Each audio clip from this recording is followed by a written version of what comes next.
Soulful scriptures എവരിഡേയിലേക്ക് ഏവർക്കും സ്വാഗതം. ക്രിസ്തുവിൽ പ്രിയപ്പെട്ട എല്ലാ സഹോദരീ സഹോദരന്മാർക്കും ഞങ്ങളുടെ സ്നേഹവന്ദനം. ഇന്ന് നമ്മൾ അല്പം വേദനിപ്പിക്കുന്ന ഒരു വാർത്തയുണ്ട്. അതിന്റെ ഒരു പശ്ചാത്തലത്തില് യഥാർത്ഥ ദൈവവിളി എന്തായിരിക്കണം എന്നതിനെക്കുറിച്ച് നമുക്കൊന്ന് ഒരുമിച്ച് ചിന്തിക്കാം. അതെ, ശരിയാണ്. ഈ വാർത്ത ഒരുപക്ഷെ പലരും കേട്ടിട്ടുണ്ടാവും. കന്യാകുമാരി ജില്ലയിലെ തക്കലയിൽ നടന്ന ഒരു സംഭവം. പാസ്റ്റർ എന്ന് സ്വയം പറയുന്ന ആള് റെജിമോൺ എന്ന പേരുള്ള വ്യക്തി രോഗശാന്തി വാഗ്ദാനം ചെയ്ത് ഒരു സഹോദരിയെ ലൈംഗികമായി ഉപയോഗിക്കാൻ ശ്രമിച്ചു എന്നത് വളരെ ഞെട്ടിക്കുന്ന കാര്യമാണ്. മീക്കമണ്ഡപം ഫുൾ ഗോസ്പൽ പെന്തക്കോസ് ചർച്ചിന്റെ നടത്തിപ്പുകാരനാണ് ഇയാള്. അപ്പോ ഈ ആരോഗ്യ പ്രശ്നങ്ങൾ ഉണ്ടായിരുന്ന ഒരു യുവതി അവര് ആത്മീയ രോഗശാന്തി തേടിയാണ് ഇയാളുടെ അടുത്തെത്തിയത്. ഇയാൾക്ക് പ്രവചനവരമുണ്ടെന്നൊക്കെ അവകാശപ്പെട്ടാണ് സ്വകാര്യ പ്രാർത്ഥനയ്ക്ക് ക്ഷണിക്കുന്നത്. ശരിയാണ്. എന്നിട്ട് വരുമാനത്തിന്റെ 10% നൽകിയാൽ രോഗം മാറ്റാമെന്നും പറഞ്ഞു. കഷ്ടം. എന്നിട്ട് രോഗം മാറിയോ? ഇല്ല. രോഗം ഭേദമാകാതെ വന്നപ്പോൾ ആ സഹോദരി ശരിയായ വഴിക്ക്, അതായത് ആശുപത്രി ചികിത്സ തേടിപ്പോയി. അത് നന്നായി.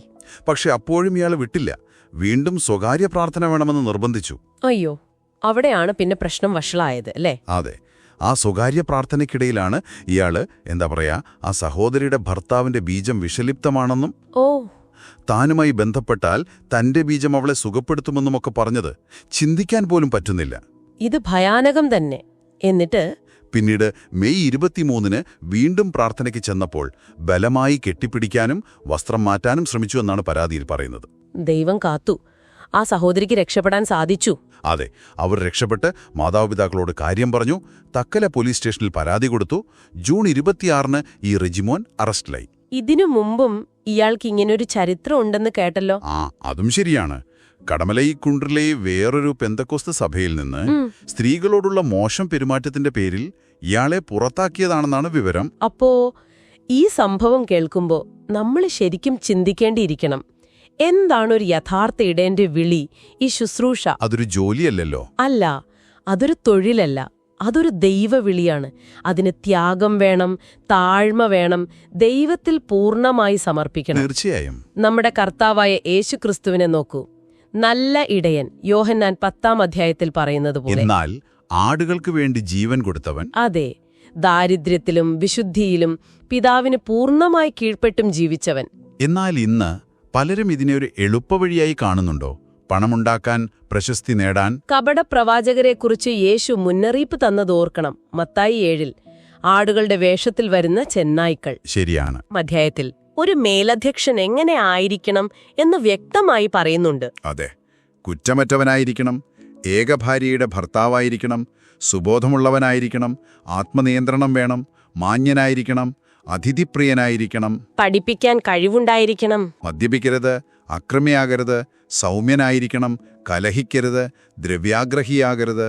അങ്ങനെ ഒരുപാട് കാര്യങ്ങൾ. അതുപോലെ അദ്ദേഹം സ്വന്തം കൈക്കൊണ്ട് അധ്വാനിച്ച് ശുശ്രൂഷ ചെയ്തു അല്ലേ? അപ്പോസ്തല പ്രവർത്തികൾ 18-ൽ പറയുന്നുണ്ട്. അതെ, തെസലോനിക്കരോടും പറയുന്നുണ്ട്.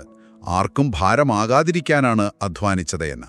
ഫിലിപ്പിയർ 4-ൽ പറയുന്ന പോലെ ഏതവസ്ഥയിലും സംതൃപ്തനായിരിക്കാൻ പഠിച്ചു എന്നുള്ളതും വലിയ കാര്യമാണ്.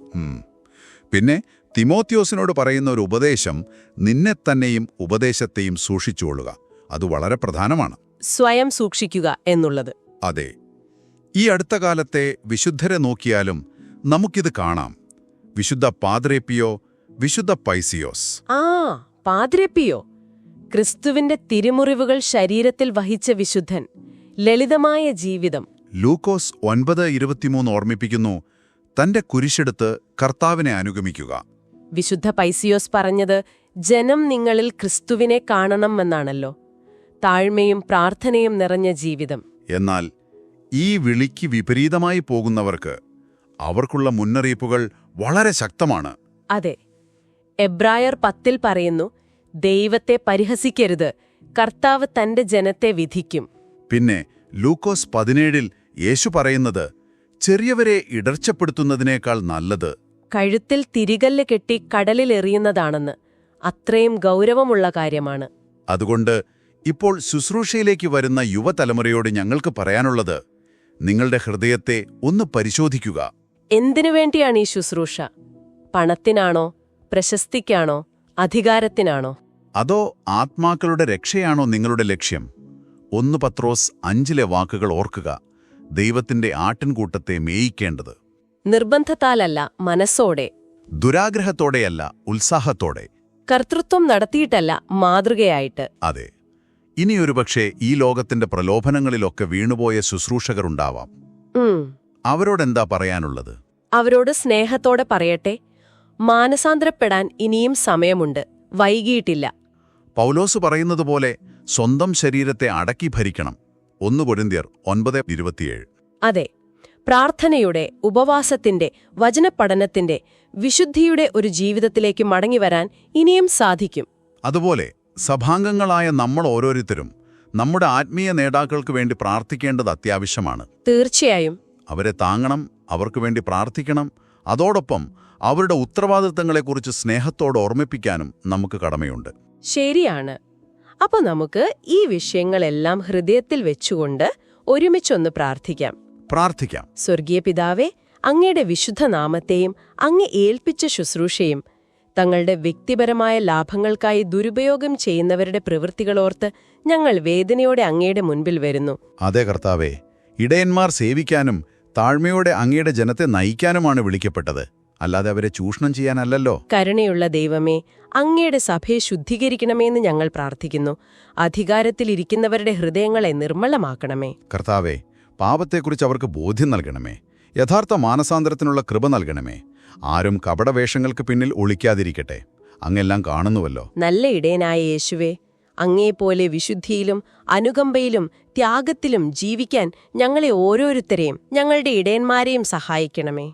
പൗലോസ് അപ്പോസ്തലനെ പോലെ സുവിശേഷത്തിനുവേണ്ടി അധ്വാനിക്കാനും കഷ്ടം സഹിക്കാനും അങ്ങയുടെ സ്നേഹം മറ്റുള്ളവരിൽ പ്രതിഫലിപ്പിക്കാനും ഞങ്ങൾക്ക് കൃപ നൽകണമേ. പരിശുദ്ധാത്മാവായ ദൈവമേ, വിശ്വസ്തരായി ശുശ്രൂഷ ചെയ്യുന്ന എല്ലാവരെയും അങ്ങ് ശക്തിപ്പെടുത്തണമേ.